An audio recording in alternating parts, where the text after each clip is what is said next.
توی یه جمع به این بزرگی خیلی خوشم میاد از جمعای بزرگ، واقعا توش احساس راحتی میکنم. هر چقدر جمع بزرگتر میشن من بیشتر حرف برای زدن پیدا میکنم. الان میخوام فقط تشکر کنم فعلا از سردار سرمست عزیزم و دوستش که الان ساز زدن و با این سردار درجه سردار ساز اصلیش پیانوه و هیچ وقت یادم نمیره شامی رو که ما یه شب تو خونه سردارینا، همین که الان آکاردون زد، مامانش اینا پخته بدن، هم مامانش هم مامانای یه بچه های خیلی جوانی، داستان مال 20 سال پیشه، شاید 25، که بچه هاشون یک گروه موسیقی داشتن و این گروه موسیقی به اسم 127 دعوت شده بودن که برن ایتالیا. بعد سفارت ایتالیا بهشون گفته بود شماها باید خونه به اسمتون داشته باشین، یک چیزای عجیب غریبی ازشون خواسته بود. این زنگ زد به من سردار که ترانه اینا چی میگن؟ گفتم غلط کردم، بیا. همه چی رو فرستادیم و همون روز، چون من میشناختم و البته یک مهمون خیلی عالی مقامی داشتم اون دوره تو تهران که اون خانمی بود که خبر، نمیدونم چی میگن به اونی که مهمترین خبرهای تلویزیون رو ساعت 8:30 شب از تلویزیون کانال 1 پخش میکنه تو ایتالیا، لیلی گروبر، که چندین کتاب راجع به ایران نوشته، یکیش به اسم چادر که تو خونه من زندگی میکرد و این کتاب نوشت. جالبیش این بود که همونجا نشسته بود وقتی سردار زنگ زد. بعد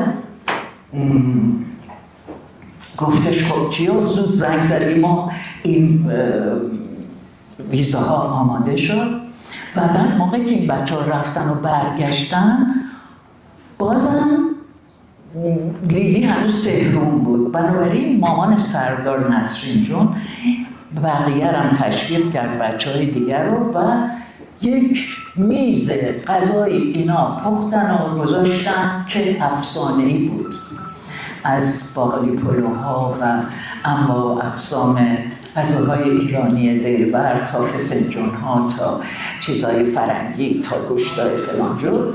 و بعد این بچه ها زدن 127 ها، بعد باباهاشون زدن، یعنی نسلای قبل از این بچه ها و روی اینا رفت تا آخر اونا دیگه زدن، برای اینکه اونا بهتر از اینا می زدن. اونایی که با من هم کلاس بودن و دوست بودن و اخیراً اتفاقاً واحد خاطر یکیشون فوت کرد، خدا بیامرزتش. صحبت راجع به ببخشین که من ها تنور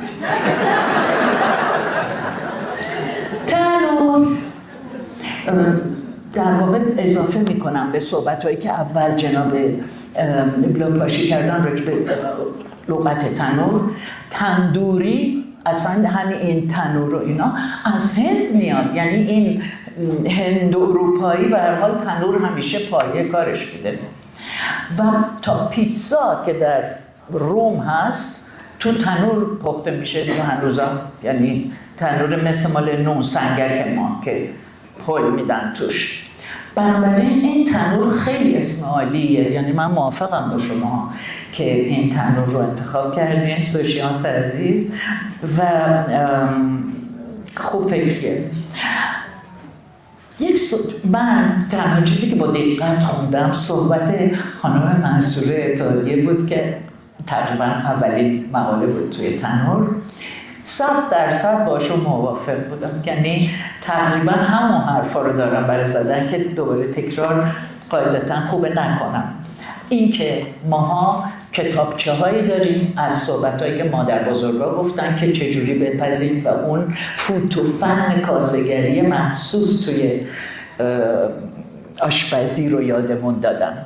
مثلا من مادر بزرگم هرگز نخوردم هیچ جا آش انار مادر بزرگم و آش ماش مادر بزرگم که وقتی ماشا رو قلقل میکردن این آب خنک رو میریخت توش که پوستا کندشه بیاد بالا. یعنی یه فوتوفنی داشت آشپزی ایرانی و دوستان کم لطفی کردن یه کمی در گفت تیتر صحبتم این آشپزی ایرانی حاصل قرنها جستجو و تعامل، به خاطر اینکه ایران سر راه 1000 تا رفت و آمد بوده تو این منطقه و تو جهان کهن. بنابراین یاد گرفتیم، از بقیه هم یاد گرفتیم، فقط صحبت خودمون نیست. و این تنوع غذایی گسترده‌ای که تو ایران بوده حاصل این قنای فرهنگیه که ما در کنار چیزای دیگه، پارچه، لباس، زبان، ادبیات و 1000 تا چیز دیگه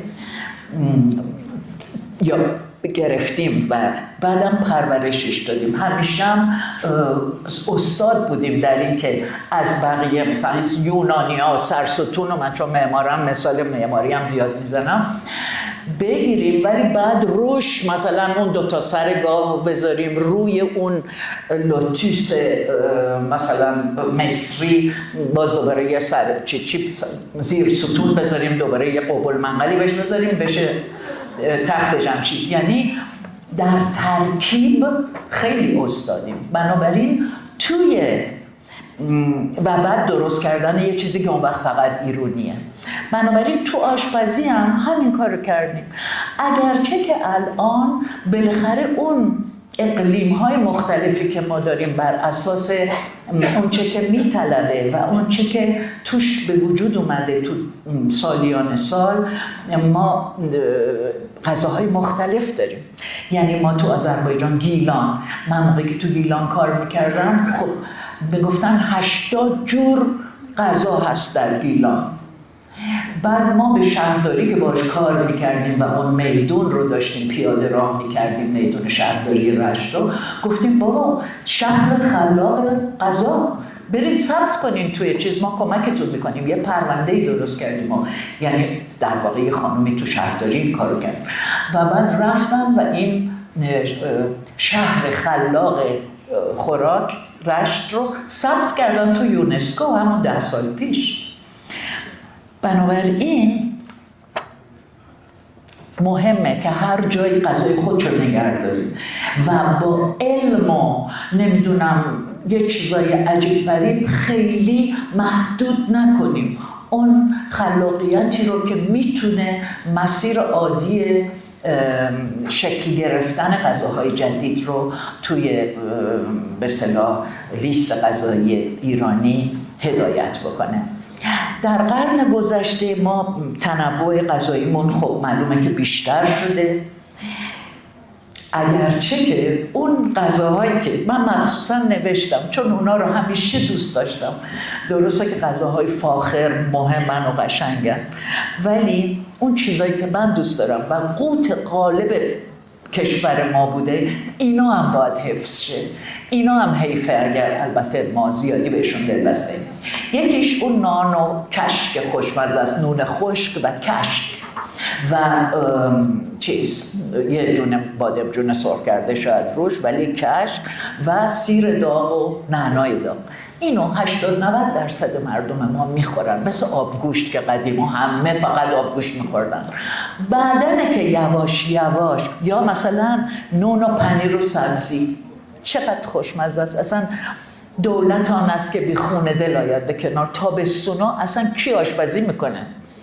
نون و پنیر و سبزی، هندوانه و اینا. این سنت‌های خوبمون رو نگه داریم. اتفاقاً خیلی دلچسبه که همین چیزای ساده رو دور هم بخوریم و شاد باشیم.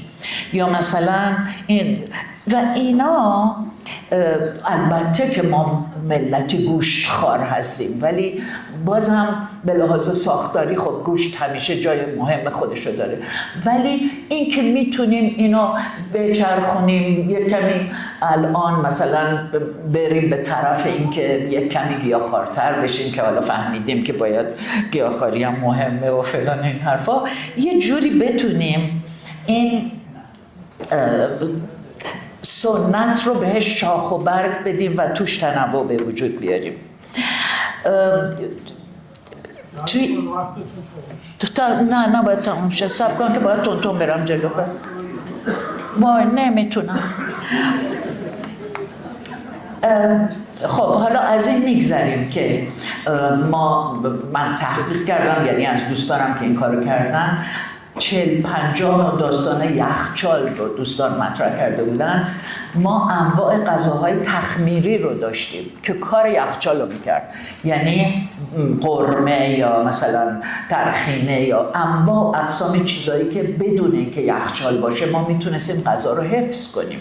خشکبار ما هنوز در جهان حرف اول رو میزنه، یعنی پسته و غیره و ذالک من درجه یکه و اینها رو باید پاس بداریم. اینا جزء غذاهای ما هستن، جزء غذاهای اصلی من هستن و مهمن.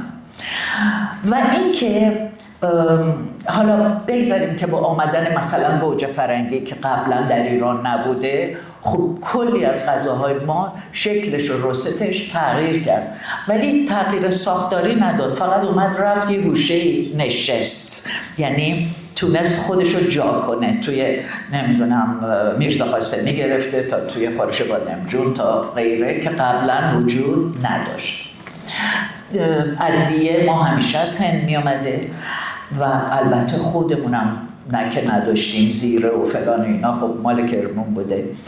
و توی به هر حال درست مثل تو معماری ایرانی که ما اون کانسپت‌های اصلی، اون مفاهیم اصلی معماری رو دنبالشیم برای اینکه باز تولیدش کنیم.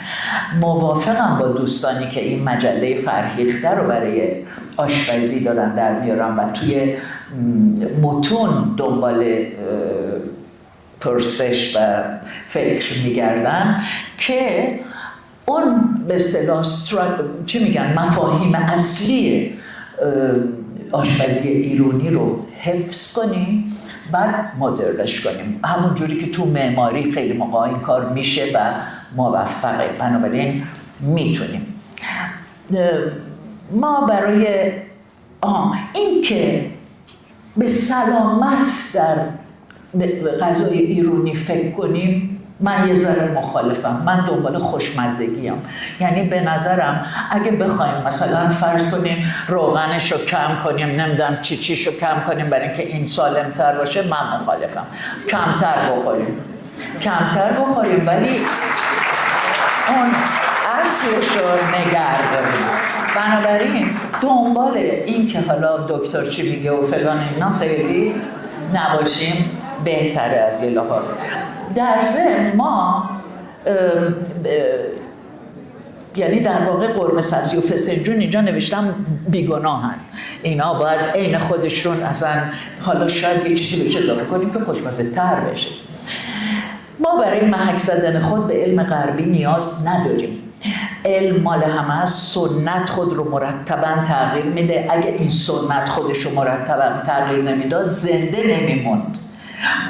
مثل همه سنت های ما، شما تعزیه هم که بگیری که یک کار فرهنگی آشپزی نیست و کمتر وابسته است به زندگی روزمره ما مثل خوراک، ولی اونم هر سال خودش رو تغییر میده. من هر سال میرم میبینم تعزیه یه مدل، موزیکاش یه مدل دیگه است، اصلا دیگه الان راک و رپ و اینا آمده توش. بنابراین تو غذا هم خب همین ماها معلومه که به قول خانم اتحادیه ما پیتزا و پاستا و اینا داریم. حالا من که تو ایتالیا درس خوندم، بنابراین پیتزا و پاستا جزو چیزایی که علاقه دارم، ولی اصولا مردم ایران اصلا انتخاب کردن. ما توی واریته‌ای که وجود داره از همه چیز، خب معلومه اونایی که راحتن، اونایی که خوشمزن، اونایی که ترکیبی از راحت و خوشمزن رو انتخاب میکنیم و در ضمن اونایی که به جیبمون میخوره. بنابراین این بازار محصولات کشاورزی هم خیلی مهمه. این که وقتی تولید میکنن و میخواد بار بیاد به شهرها، چیه که به خورد ما داده میشه. این که وقتی میریم توی، حالا من سوپرمارکت نمیرم، دکانای مختلف میرم، ولی مردمی که میرن تو سوپرمارکت جلوی چشمشون یه چیزایی هست که یه جورایی مجبور میشن بخرن. میخوام بگم یه چیزایی هم هدایت شاید بشه کرد که چی رو ما بیشتر دوست داریم که وجود داشته باشه، بنابراین اونو چیز کنیم. بله 23 دقیقه صحبت.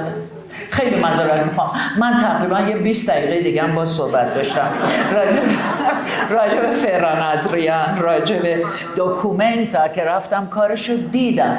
این که هنر توی آشپزی حرف اصل رو میزنه، این مهمه. بنابراین آشپزیامون رو هنری نگه داریم، حتی اگر میخواد محدود بشه به چیدن نونای مختلف و پنیرهای مختلف و سبزیهای مختلف. مرسی.